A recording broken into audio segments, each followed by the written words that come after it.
All right, thank you guys for joining us for a conversation on the topic of generosity. So for the folks who are watching on Sunday, would you go around and say, what's your name and how long have you been attending UCC? I am Sue Vigay, and I have been attending UCC 46 or 47 years. Wow. Starting high. I am David Vigay, and I likewise have been attending 46 or 47 years. Both Sue and I were in college when we started going to church here. Liz Jensen, and I've been here since 2011, so 13 years. Yeah. Peter Jensen, and I've been going here since 2016, so almost 8 years. I'm Kevin Lee. I've been going here since 2018. And you're? Oh my goodness. Sure, why not? I'm Jocelyn Johnston, and I've been going here about a year. Once upon a time on staff. There you go. So for the first question, it's just, how did you start deciding to consistently give on a regular basis? To give a tithe or an offering here at UCC or to other organizations? Take it, Peter. So it was something that kind of my parents always prioritized as a kid. Basically, I remember we had like this thing, it was like this building and it had like 3 different roofs. And whenever we got paid something, some of it was supposed to go into the giving bucket, some of it was supposed to go into the saving bucket, and some was supposed to go into the spending bucket. Mm-hmm. So it was kind of just something that got instilled pretty early. Yeah, and I think as adults, we had a similar story where we both felt like God was calling us to give consistently, and it felt like a really hard thing to do because I was like in grad school and I didn't have a lot of money, and my sister was like, have you tithed yet this month? And I was like, no. And so she was like, okay. And so I had like $20 left until my next paycheck, and I did it, and like God just showed up, right? And so and that's been our experience before we were together and then together too. It's just that like we trust God with our money, and He blesses us even without that, 10% that we're missing or whatever. So, From my perspective, everything we have is already a gift of God. So we're just giving God back what's His. And when I think about it, we should be able to get by without 10%. 90% is still an A, right?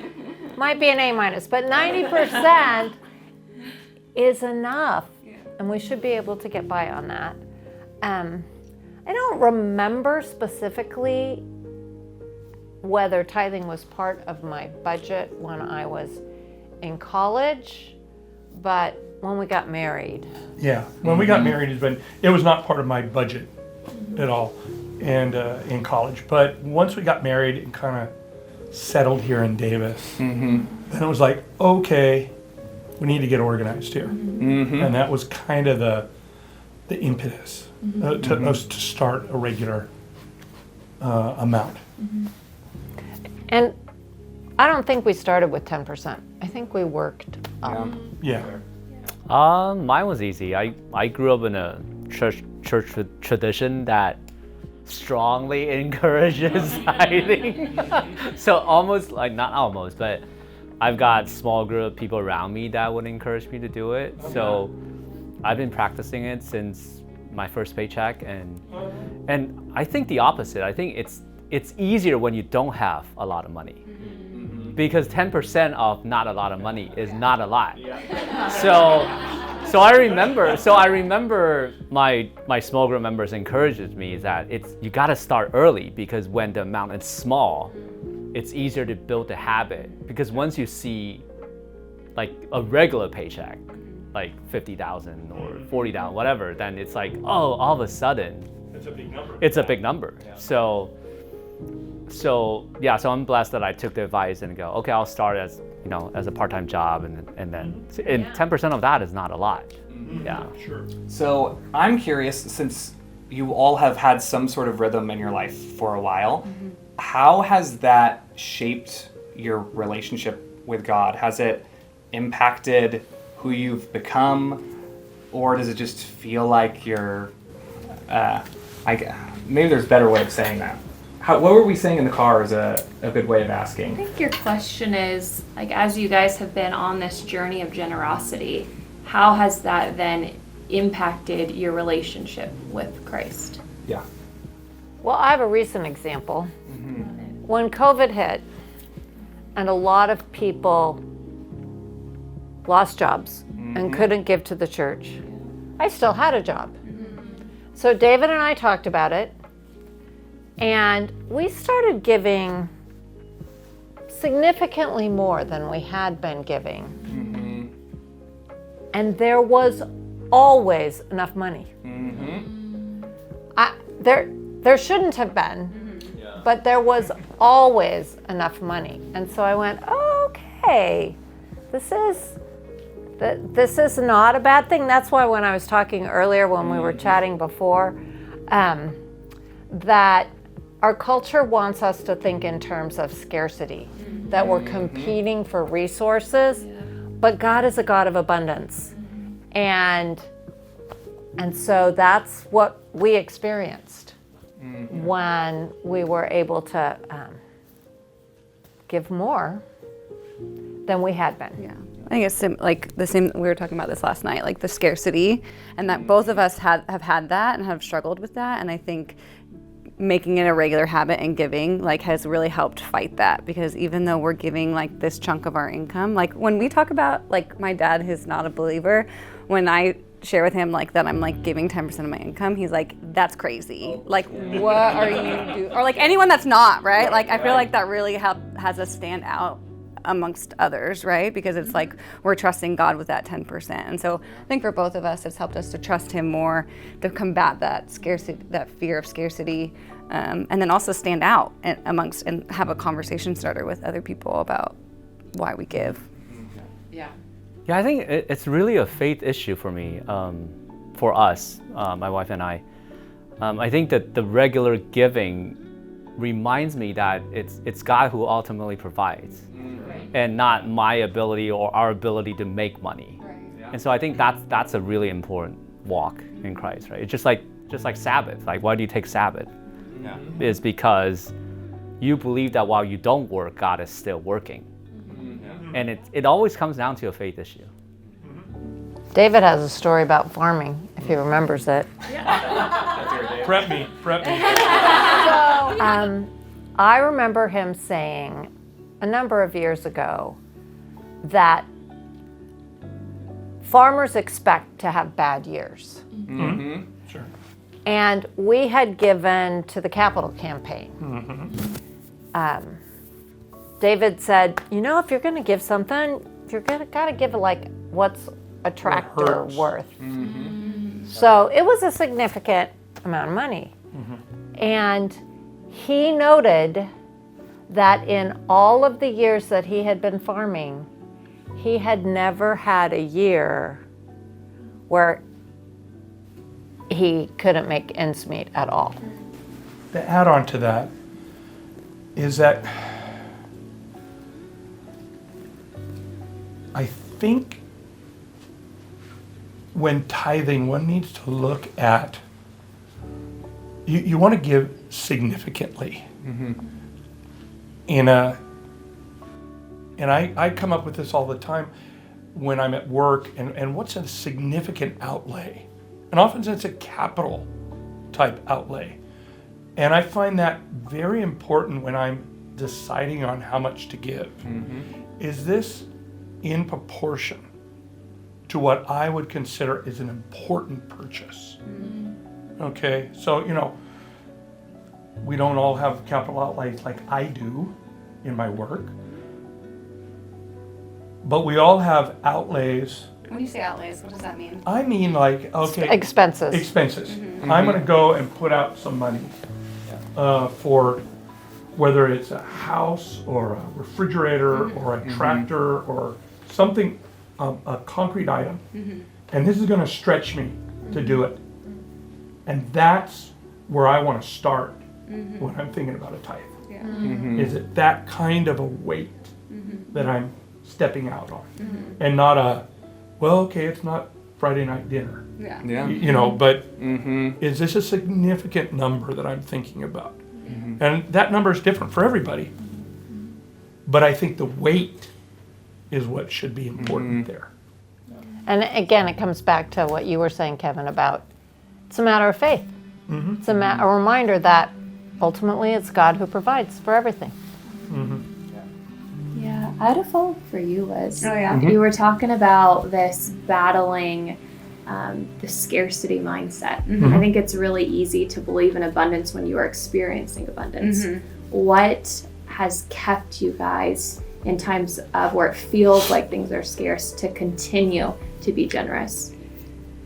I feel like, if I'm being honest, like tithing has just become such a part, like we're budgeters, right? So like we budget our every dollar, right, according to Dave Ramsey. And so like for us, it's not even a question anymore. So there's never like a time when like, you know, because Peter, you know, he gets paid on commission, right? So like the paycheck is different every month.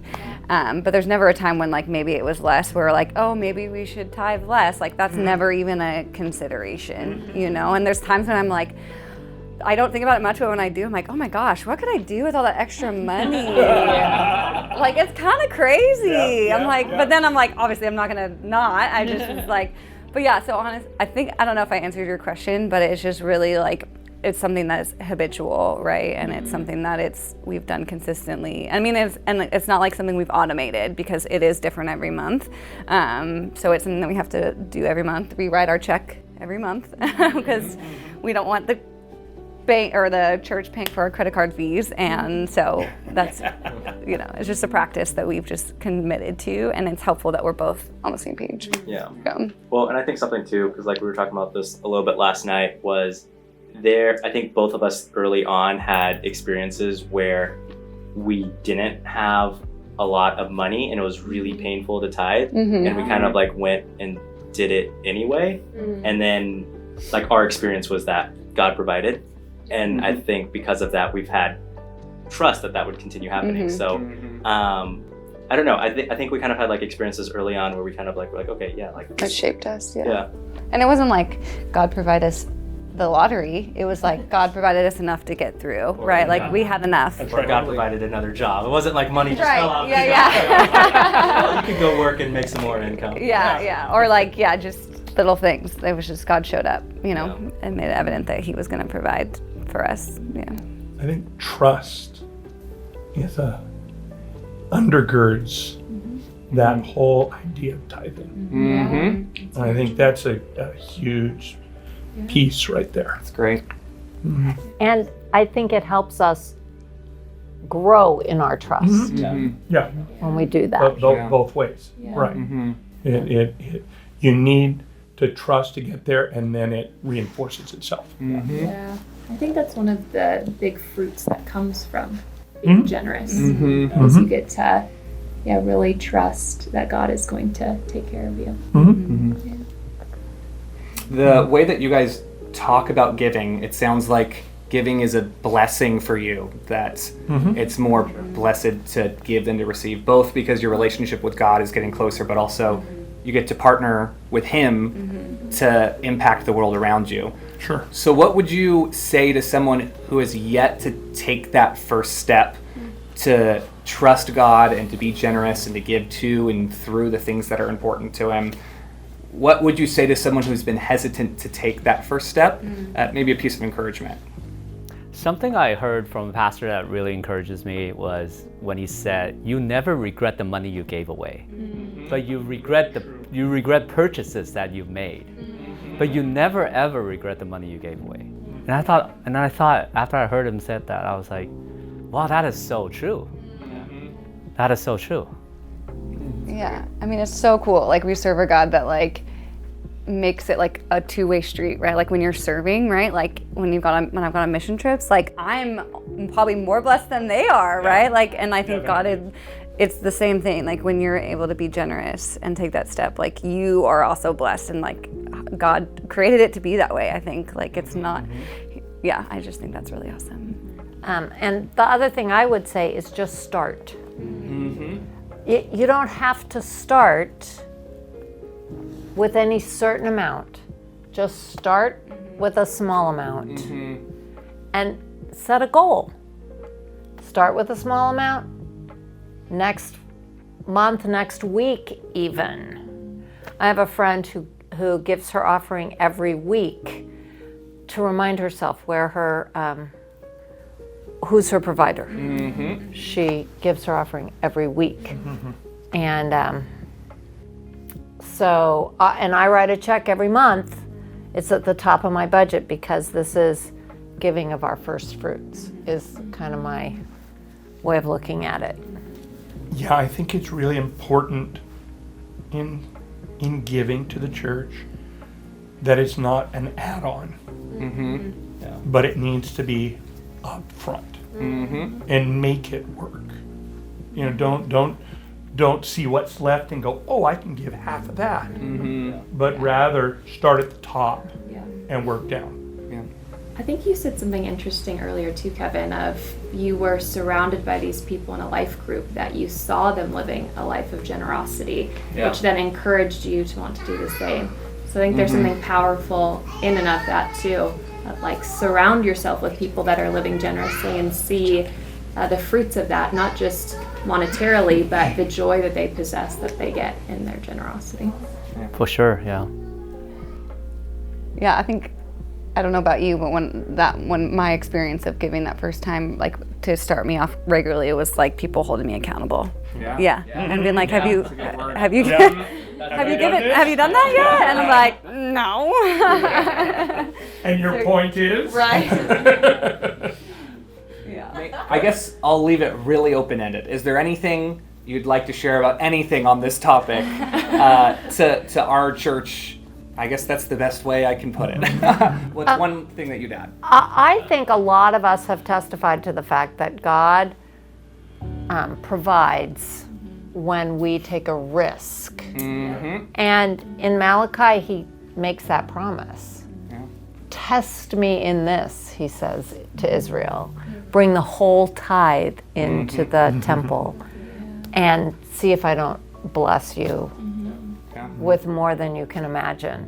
And so I think we all have testimony to God's faithfulness in that with us, you know, we're not ancient Israel. It happens today. I think I would reiterate that I think it's really important as you're considering what you're going to give, that you give something that is significant and not an add-on, but something that is like, oh, I need to think about that a little bit. I think that's really important. I think we can all do that, no matter what it is, what the amount is. Right. That it's enough for me to go, oh, that's a little something to put away. Requires more trust. Exactly. And trust it's a learning opportunity for us to develop trust in that. I like to say with like if you've never gave, just start with something small, I guess, but make it like consistent. Like set a percentage. Like for me, it was like, okay, my friends told me like you got to start with 10%. So I was like, okay. But if 10% is too hard, then you don't have to. I mean, God is not forcing us to give. But set a percentage and then slowly increase it. And then my encouragement to those that have gave like often or a lot, like keep increasing it till like you gotta give till it hurts. Because when it hurts, you'll feel like you'll know that God is providing for you. Like you'll actually trust that God provides for you. Yeah. And so that's a challenge for me too. Is to challenge myself to go, where does it, like when does it hurt? But then the same encouragement reminds me of, you never regret the money you gave away. You will never That's a ever great line. regret the money you gave away. And that encourages me to keep going. Yeah. What do you like to say? You've never seen a miserable, generous person? It is really true. We like to say with our own finances that we live on margin together so that we can be generous with others. And And live on mission. yeah, when we say no to spending on an extra meal out or things like that, it's an opportunity to give that to someone else, and it helps it not just be no, but it's yes to giving instead of no to not spending. That's helpful for us. Sure. We also have like a line in our budget we have like the tithe, but then we have what we call God's kingdom. And that's like above that, where like if I like want to buy something for because like we're going out to eat and I want to buy you lunch, or I want to like, oh, there's this person that, where we can give to India or like to the mission trips or anything that comes up. It doesn't even have to be that like church related. It's like, I just want to bless you, right? And so we have this fund where we can bless people like as the opportunities arise as well. Yeah.